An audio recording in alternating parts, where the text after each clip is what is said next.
In today's video, I'm going to teach you how to adjust the transparency of an image in Microsoft PowerPoint 365.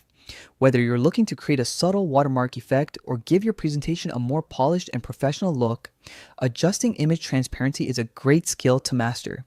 It's quick and easy, and by the end of this guide, you'll be able to make visually impactful slides in no time. First, open Microsoft PowerPoint on your computer.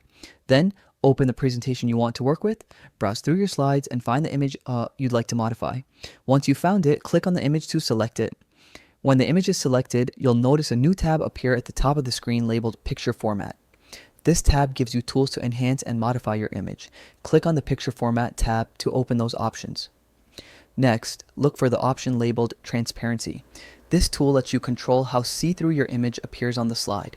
Click on Transparency and you'll see a drop-down menu with several preset levels, ranging from 0%, which means no transparency, to 100%, which makes the image completely invisible. You can choose one of these presets for a quick result, or select Picture Transparency options to fine-tune your preferred level. This gives you more precise control to adjust the transparency exactly how you want.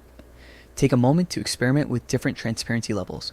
If you want your image to stand out more, use a lower transparency. If you want it to blend softly into the background, increase the transparency. The key is finding the balance that complements the rest of your content.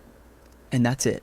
Adjusting image transparency in PowerPoint 365 is simple, yet it can make a big difference in how professional and visually appealing your slides look. Don't hesitate to play around with different levels to achieve the perfect balance for your presentation.